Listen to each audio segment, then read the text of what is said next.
Kish had lost his donkeys. Now, if you've ever lost donkeys, you know that what you want to do is you want to find somebody else to go searching for them. So Kish called his son Saul, and he said, Saul, I need you to go find the donkeys. Well, Saul did the same thing. He called his servant and said, we need to go find the donkeys. So they took off to look for the donkeys. Saul was a tall man, head and shoulders above everybody else. In fact, they perhaps called him Too Tall Saul. Kish and his son Saul were from a small, almost insignificant tribe, the tribe of Benjamin, the tribe about which very few prophecies were written. Nobody expected much from anybody from the tribe of Benjamin. There was a problem, not just in the tribe of Benjamin, but in all of Israel. The problem was the Philistines, the neighbors. They kept attacking them. They kept taking the food of the harvest. The people were complaining to God like, why can't we be like everybody else and have a king? You remember that God had been their king up to that point. He had taken them out of Egypt. He had taken them into the desert. He had brought them with Joshua across the Jordan River. And then there had been these judges, men like Samson and men like Gideon, women like Deborah, who had led the people. But now everybody was asking God for a king so they could be just like everyone else. Saul is out looking for the donkeys along with his servant. The first day they looked high, the second day they looked low, the third day they looked everywhere in between. At the end of the third day, Saul said, I don't think we're going to find them, and by now Dad's probably more worried about us than he is about the donkeys. The servant, who wasn't too tall but was quite bright, said, I've got an idea. Very near here, there's a town where there lives a seer, a man of God who sees from God, who hears from God. Why don't we go ask him where the donkeys are? Saul said, that's a good idea, but we don't have any money. The servant said, I've got a quarter of a silver shekel. Saul said, that's enough, let's go. So they went to this town. As they were approaching the town, going up the hill toward the town, it was evening, and a group of young women came out of the town with pots of water on their head. They were going to the well to fill them with water to take in for the evening. Saul and his servant stopped the young women and said, excuse me, ladies, could you tell us if the seer is in town? They said to him, as a matter of fact, he is, and this is your lucky day, because today is the day of the big sacrifice, the big festival. You're just in time for it. Hurry, you'll miss it. So Saul and his servant went inside the gate. What they didn't know was, about 24 hours before this, on their second day when they were looking low,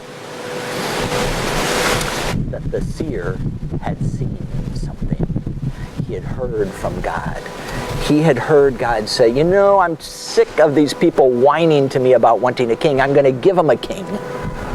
And tomorrow, he said to the seer, whose name was Samuel, I'm going to show you the one I want to be the first king of Israel.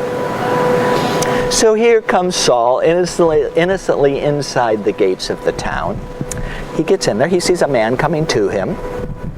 He said, excuse me, sir, can you tell me if the seer is here? The man who was the seer said, yes, I am he. I am Samuel. I invite you to the festival. Go on up. I'll be up there shortly. He gave them directions. They went on up. They sat down there.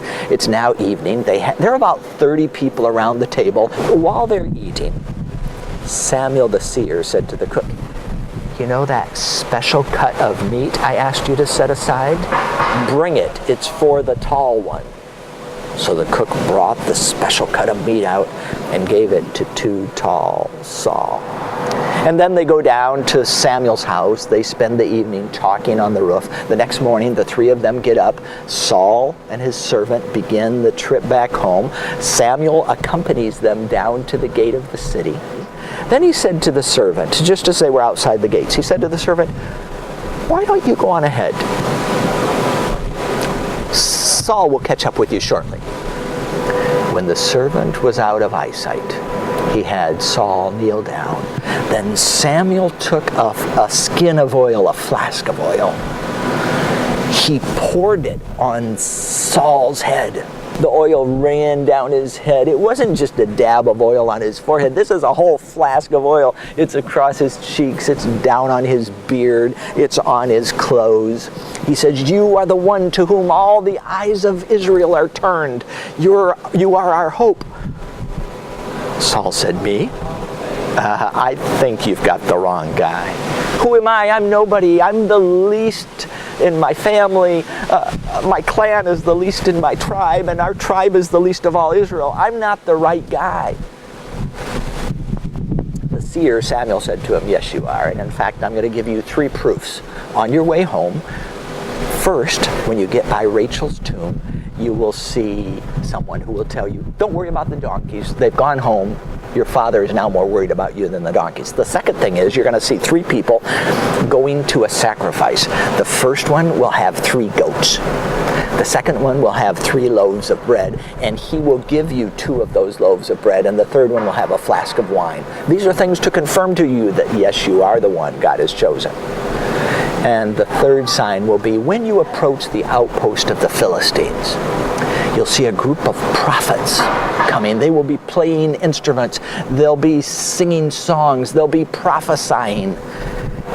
And when you see them, the Spirit of God will come upon you. You will be changed into a different person. And you will prophesy. All of those things happened to Saul on his way home. But only 2 people knew that Saul had been anointed the new king. Samuel and Saul. No one else knew. It was time for the reveal. Saul was called, along with all of Israel, by Samuel to a place called Mizpah. They all gathered in Mizpah. They all knew they were coming. They knew this was going to be the time for the selection of the first king. It was a grand moment. It was a moment of great expectation. Samuel the seer addressed all the people. He said, "Here's how we're going to do this. God will select the one who is to be our king. We're not going to vote. I'm not going to appoint him. God will select. We're going to pass by tribe. You're going to go by me. When the tribe that God selects goes by, he will give a signal, and I will tell you." So first tribe, Reuben, passes by. Hundreds of people. The next tribe, the tribe of Simeon. The next tribe, the tribe of Levi. Then the tribe of Judah. All the 12 tribes. The 12th tribe is the tribe of Benjamin, the smallest tribe, the tribe that no one really had much hope for. When they passed, Samuel the seer said, "Yes, this is the one." So they were selected, that whole tribe. Then he said, "Pass by clan, all you of the tribe of Benjamin." Clan by clan they passed by until the clan of Matri was chosen. Then all those within the clan of Matri, family by family. The family of Kish was chosen. And then within the family of Kish, Saul was chosen. Samuel said, I will present to you now your first king. Prepare to hail him. Here he is, Saul, son of Kish. Everybody broke out in applause, cheers. But where is Saul? Maybe he didn't hear. Samuel says it again. Here he is, your first king, Saul, the son of Kish. And still there's no Saul. A murmur goes through the crowd. What's wrong? Where is he? Is the system broken?